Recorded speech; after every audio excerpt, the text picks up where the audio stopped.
প্রিয় মুক্তিকামী ছাত্র জনতা, আমরা দেখতে পাচ্ছি যে আমাদের এই অভ্যুত্থান এবং বিপ্লবের পরেই দেশে অরাজকতা নাশকতা করছে ফ্যাসিস্ট এবং তাদের দোসররা। আমরা দেখতে পাচ্ছি যে বিভিন্ন জায়গায় এখন গোলাগুলি চলছে, মন্দিরে হামলা হচ্ছে এবং নাশকতা ও লুটপাট করছে। আমরা মনে করি আমাদের যে ছাত্র নাগরিকদের অভ্যুত্থান তাকে নস্যাৎ করার জন্যই পরিকল্পিতভাবে এই ধরনের ঘটনা হচ্ছে। আমরা মুক্তিকামী ছাত্র জনতাকে সজাগ এবং সতর্ক থাকতে আহ্বান জানাচ্ছি এবং আমাদের যে অন্তর্বর্তীকালীন সরকার, আমরা সেই সরকারের যে প্রস্তাবনা 24 ঘন্টার সময় নিয়েছিলাম, জরুরি পরিস্থিতি মোতাবেক আমরা এখনই তার একটি রূপরেখা ঘোষণা করছি।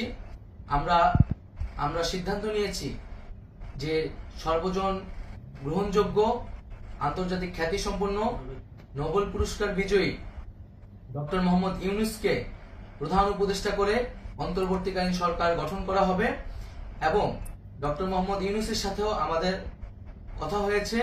তিনি ছাত্র জনতার আহ্বানে বাংলাদেশকে রক্ষা করতে এই গুরু দায়িত্ব নিতে সম্মত হয়েছে। আমরা সকালের মধ্যেই আমরা এই সরকার গঠনের প্রক্রিয়া দেখতে চাই। রাষ্ট্রপতির কাছে আহ্বান থাকবে যে দ্রুত সময়ের মধ্যে ডক্টর মোহাম্মদ ইউনূসকে প্রধান উপদেষ্টা করে অন্তর্বর্তীকালীন সরকার গঠন করা হোক এবং এই অন্তর্বর্তীকালীন সরকারের বাকি সদস্যদের নামও আমরা সকালের মধ্যে ঘোষণা করব।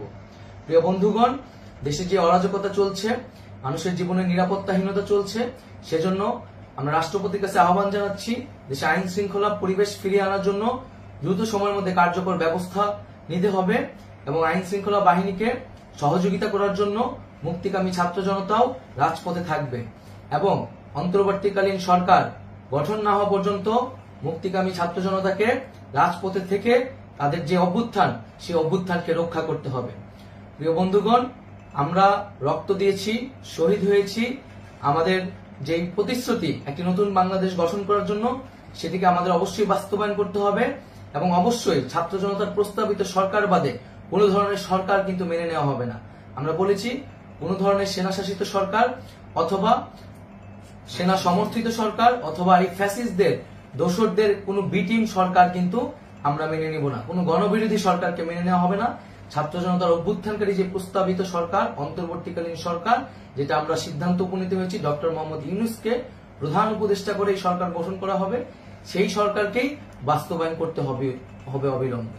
আগামীকাল সকাল থেকে সকলকে আহ্বান জানাচ্ছি রাজপথে থাকার জন্য এবং আমাদের যে সাম্প্রদায়িক সম্প্রীতি এবং রাষ্ট্রীয় সম্পদ রক্ষা কমিটির ঘোষণা হয়েছে বৈষম্যবিরোধী ছাত্র আন্দোলনের নেতৃত্বে, সকল পাড়ায় পাড়ায় এলাকায় এলাকায় সেই কমিটি পাহারায় থাকবে। আমাদের সংখ্যালঘু কমিউনিটিকে আমাদের রক্ষা করতে হবে, রাষ্ট্রীয় সম্পদ এবং এই দেশকে রক্ষা করতে হবে আমাদের।